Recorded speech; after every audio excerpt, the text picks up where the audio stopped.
Yung rules na ituturo natin sa inyo ngayon, these are the upcoming official rules of the International Dodgeball Federation. To eliminate as many opponents as you can within within 5 minutes by doing only 2 things.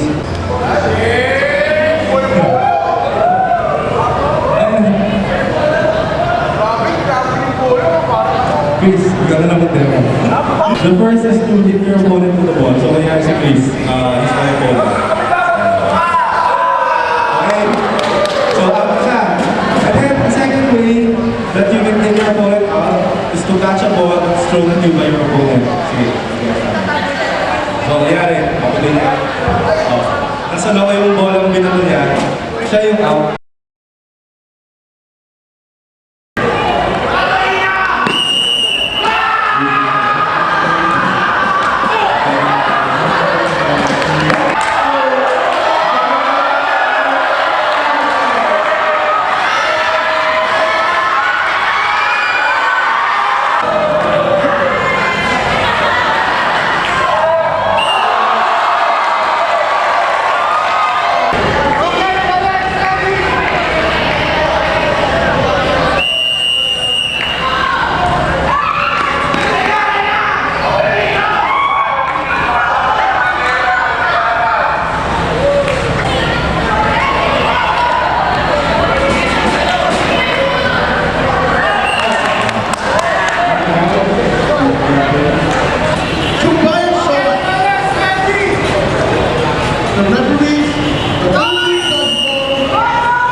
Go mga bao.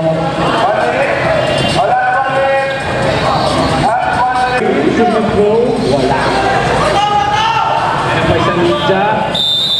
And the winner is Team Knock-Knocks. Ano nangyari? Gutom. Masaya. Talo kami sa Archivik, kaya ito, nag-dodgeball kami para mag-champion. Dapat pag nagda-dodgeball ka, mayabang ka rin. Okay. Pakita niyo yung tiger. We're back here at the UST leg of the Dodgeball University campus of Nestle Pops. We're here with the champions team. Champion kami. What's your team name again? Benavides Group of Friends or BGF for short. BGF, Team BGF. Bumabaw!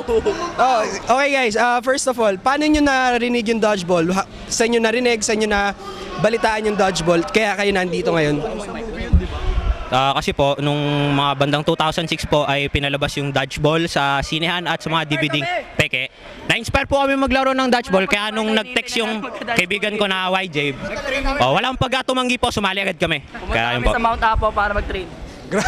Mount Apo pa daw sila mo nag-training. Okay, next, ano yung thoughts nyo about dodgeball? Masaya ba siya? Anong klaseng sport siya compared dun sa ibang sports? Paano siya compared dun sa ibang sports? Dapat maging national game yung dodgeball. National game dapat. Hindi. Bagong taon na pre. NBA. Oo. Oh, di ba? National Dodgeball, NDB. NBA. Kasama A kasi yung PBA may A din sa doon. NDBA. Napakasayang sport. Okay, di ba kayo yung nag-champion? So anong mabibigay niyong advice para doon sa mga teams na susunod po maglalaro? Una-una po sa lahat, kailangan nyo magtiwala sa mga kakampi nyo at almusal po kayo bago umalis ng bahay. Yun lang po. Okay, as a group, as yung Benavides group of friends, paano niyo di-describe yung dodgeball in one game? Patok! Ulitin. Ulitin natin. 1, 2, 3. Patok! Okay guys, i-recommend nyo ba yung dodgeball for other PE classes and other legs? Ay, oo, yan, boy. Uy, yan boy. Ipiin na natin, no? Kung pwede lang talaga eh. Sana ulit kami. Kung magkakaroon next year, ulit kami ng PE namin. Pero nabalitaan ko, gagawa nito sa mesa. Okay, once again, this is Iksi Kilala with the champion team of the USD leg, Benavides Group of Friends. Ayun,